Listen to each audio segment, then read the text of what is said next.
Recording in progress.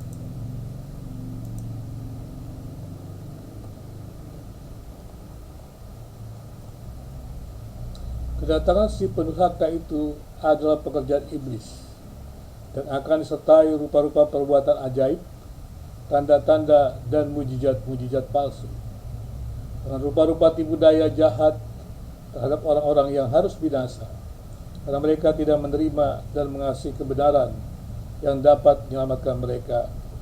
Dan itulah sebabnya Allah mendatangkan kesesatan atas mereka yang menyebabkan mereka percaya akan dusta, supaya dihukum semua orang yang tidak percaya akan kebenaran, yang suka akan kejahatan.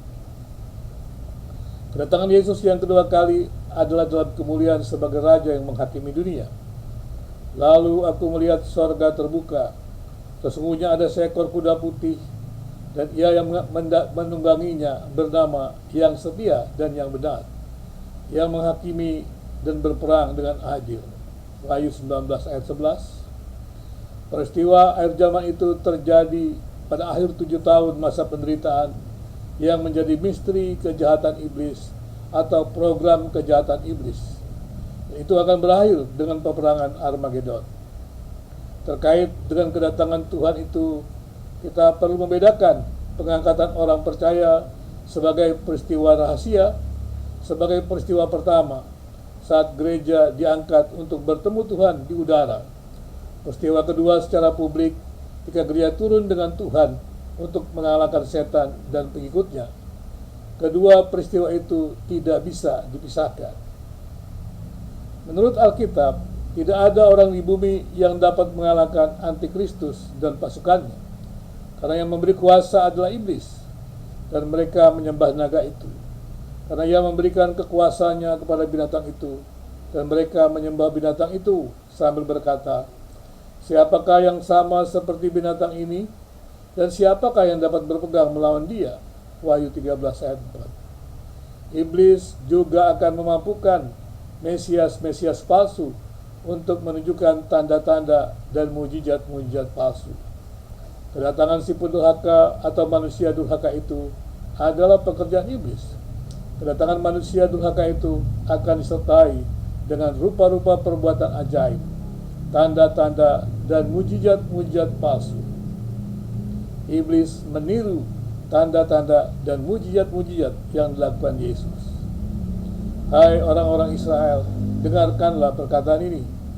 Yang aku maksudkan ialah Yesus dari Nazaret, seorang yang telah ditentukan Allah dan dinyatakan kepadamu dengan kekuatan-kekuatan dan mujizat-mujizat dan tanda-tanda yang dilakukan oleh Allah dengan perantaraan Dia di tengah-tengah kamu, seperti yang kamu tahu.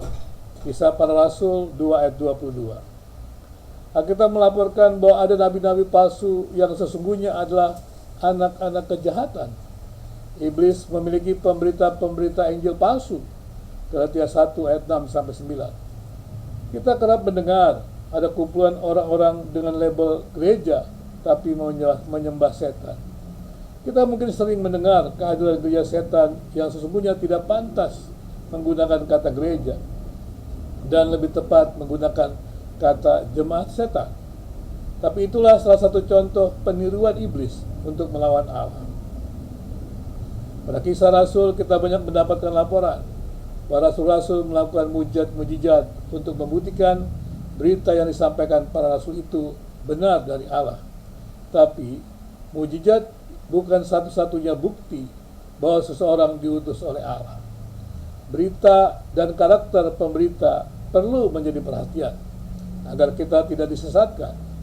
Yohanes Pembaptis adalah nabi yang diutus Allah, tetapi Yohanes Pembaptis tidak pernah melakukan mujizat. Tujuan mujizat yang dari Allah adalah membawa orang pada kebenaran, sedangkan tujuan antikristus adalah supaya orang percaya pada kebohongan, kepada si iblis pendusta.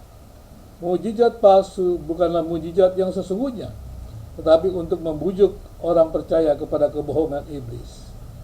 Karena iblis adalah pendusta, maka kita mesti melawannya dengan kebenaran firman Allah.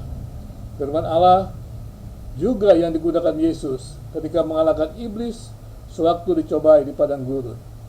Iblis adalah pendusta dan pembunuh. Allah memberi hidup melalui kebenaran Allah. Suatu hari Allah akan menghukum iblis dan pengikut-pengikutnya. Banyak orang yang mati mengerikan pada saat ini karena penghakiman Allah yang dikirimkan ke dunia. Hukum tabur tuai berlaku dalam dunia milik Allah. Tetapi mereka yang mencintai dusta dan kejahatan pada hari terakhir akan dihakimi Allah. Allah selalu memberi kesempatan kepada setiap orang untuk percaya dan hidup dalam kebenaran. Tapi mereka yang terus-menerus menolak kebenaran dan hidup dalam kejahatan, mereka yang menolak firman Allah, hatinya akan menjadi keras dan pada waktunya akan menerima akibat dari perbuatan yang melawan Allah. Jemaat di Tesalonika dipuji Paulus karena mereka menerima berita yang disampaikan Paulus sebagai firman yang berasal dari Allah. Jemaat Tesalonika hidup bergantung dengan Tuhan pada masa-masa penderitaan dan hidup memuliakan Tuhan. Hanya karena anugerah Allah, umat Kristen dapat hidup benar dan memuliakan Allah. Jika pada hari ini kita mendengar berita firman Allah, janganlah keraskan hati. Berbaliklah kepada Allah, karena Allah yang setia, adil itu akan menyelamatkan mereka yang datang kepada Allah. Kiranya Tuhan memberkati kita.